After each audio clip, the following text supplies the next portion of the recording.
let us learn how to calculate taxable value of medical facility so provided by the employer. Compute the taxable value of perquisite in respect of medical facility received by Mr. Gopal from his employer during the previous year 2019-20. Medical premium paid for ensuring health of Mr. Gopal 7,000. Treatment of Mr. Gopal by his family doctor 5,000 rupees. Treatment of Mrs. Gopal in a government hospital 25,000 rupees. Treatment of Mr. Gopal's grandfather in a private clinic 12,000 रुपया 12,000. Treatment of Mr. Gopal's mother 68 years old and dependent on him by family doctor rupees 8,000. Treatment of Mr. Gopal's sister dependent on him in a nursing home 3,000. Treatment of Mr. Gopal's brother who is independent by the way rupees 6,000. Treatment of Mr. Gopal's father 75 years old and dependent on him abroad.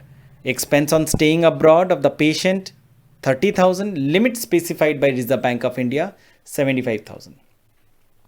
इस तरह के questions को जब हम लोग solve करेंगे तो हमारा अप्रोच जो है वो होना चाहिए, पहले हम लोग जो एग्जेम्प्ट होते हैं या फिर जो स्पेशल तरह के परक्विजिट है, जैसे यहाँ पे जो गवर्नमेंट हॉस्पिटल में मेडिकल फैसिलिटी प्रोवाइड किया जा रहा है या फिर अब्रॉड में जो प्रोवाइड किया जा रहा है, उन परक्विजिट्स को पहले आप लीजिए, उनका वैल्यूएशन पहले कीजिए एंड देन बाकी जो नॉर्मल परक्विजिट है, मेडिकल परक्विजिट, उनको बाद में हम लोग एक एक करके ट्रीटमेंट करेंगे. सो सबसे पहले यहाँ पे हम लोग जो देखेंगे वो है treatment of Mrs Gopal. Mister Gopal की जो वाइफ है उनका सरकारी हॉस्पिटल में ट्रीटमेंट हुआ जिसके लिए 25,000 रुपये खर्चा हुआ था, which is fully exempted. So इसीलिए डैश आ जाएगा यहाँ पे, nothing will be written on the outer column और inner column. Then comes treatment of mister Gopal's father. तो मिस्टर गोपाल के जो फादर हैं who is fully dependent on him, उनका अब्रॉड में ट्रीटमेंट हुआ, खर्चा हुआ 50,000 रुपीज़, और अब्रॉड में जो ट्रैवल किए या फिर स्टे किए उसका भी खर्चा है 30,000 रुपीज़. सो दोनों को मिलाते अगर हैं हम तो हमारा 80,000 रुपीज़ आता है. लेकिन हमें पता है कि जब भी अब्रॉड में कोई भी एम्प्लॉय का खर्चा अगर किया जाता है ट्रीटमेंट के लिए, we have to see that how much amount is specified by the Reserve Bank of India for the purpose of medical treatment. So in this particular question यहाँ पे लिमिट जो है RBI ने स्पेसिफाई किया है 75,000. So 80,000 is the total value of benefit which the employer have given to the employee for getting done the treatment of his father. Mister Gopal के जो employer हैं उन्होंने गोपाल को 80,000 रुपया दिया, जो खर्चा हुआ टोटल में 50,000 रुपया for treatment and 30,000 rupees for stay. So total 80,000 rupees मिला. Out of this 80,000 rupees 75,000 is specified as a RBI limit. RBI ने लिमिट बता दिया है. तो कितना एक्सीड किया उसने? 5,000 एक्सीड किया, विच विल बिकम टैक्सेबल. चलिए अब धीरे धीरे हम लोग दूसरे परक्विजिट्स में आते हैं, दूसरे बेनिफिट्स में आते हैं. सबसे पहले हम लोग यहाँ पे देखेंगे फिर medical premium paid for insuring health of mister Gopal. Nil, कुछ नहीं आएगा, कुछ भी नहीं आएगा. अगर कोई भी एम्प्लॉयर अपने एम्प्लॉय के नाम पे मेडिकल इंश्योरेंस पेमेंट करता है तो नथिंग इज टैक्सेबल. इसका एक तर्क भी है. There is an explanation, proper explanation in this behalf. I have given a note. मैंने नीचे पूरी तरह से डिटेल में नोट दिया है. नोट को मैं रीड करता हूँ, लेकिन पहले मैं इसका एक समरी बता देता हूँ कि क्या है.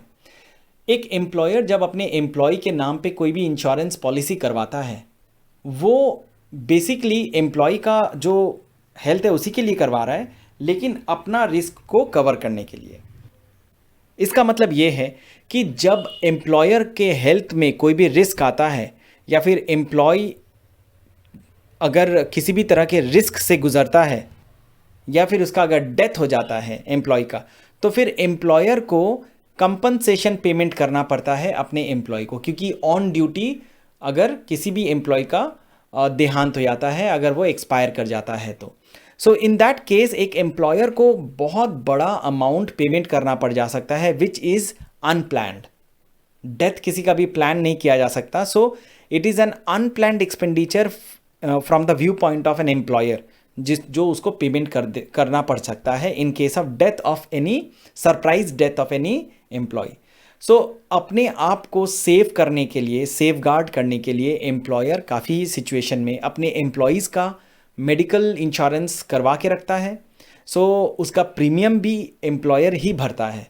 तो अगर एम्प्लॉय का डेथ हो जाता है या एम्प्लॉय का कोई मेडिकल इमरजेंसी आता है तो उसको जो भी कंपनसेशन प्रोवाइड करना पड़ता है that is provided by the insurance company itself. So ये एम्प्लॉयर अपना ही रिस्क को रिड्यूस करने के लिए एम्प्लॉय को ये पेमेंट करता है, तो इसीलिए ये टैक्सेबल नहीं होता है। Now let us read what I have given as a note. If an employer takes personal accident insurance policy on the life of employees and pays the insurance premium, no immediate benefit would become payable and benefit will accrue at a future date only if certain events takes place. Certain events मतलब in the event of death. ठीक है। So moreover the employers would be taking such policy in their business interest only. Employer अपने business interest के लिए ही वो policy लेगा। So as to indemnify themselves from payment of any compensation, मतलब अपने आप को गारंटी करने के लिए, अपने आप को सेव करने के लिए कि उसको कहीं फ्यूचर में कोई कॉम्पनसेशन ना देना पड़ जाए। Therefore the premium so paid will not constitute a taxable perquisite in the employees hand. Nothing is taxable. चलिए, then comes treatment of Mr. Gopal by his family doctor. चलिए, ये तो ना ही गवर्नमेंट हॉस्पिटल में है, ना ही ये कोई भी रूल 3A के अंडर में कोई डिजीज़ के लिए है। सो दैट अमाउंट अगर फैमिली डॉक्टर से कोई भी ट्रीटमेंट करवाते हैं और अगर उसका एक्सपेंडिचर एम्प्लॉयर पेमेंट करता है, फुल्ली टैक्सेबल। सो 5,000 रुपया आउटर कॉल में जाएगा, पूरी तरह से taxable. Treatment of mister Gopal's mother dependent by family doctor, ये भी पूरी तरह से टैक्सेबल होगा। ठीक है। Treatment of mister Gopal sister dependent in a nursing home, ये भी फुल्ली टैक्सेबल है, 3,000 rupees. Treatment of mister Gopal's grandfather in a private clinic, पूरी तरह से taxable. By the way, grandfather is not in the family meaning.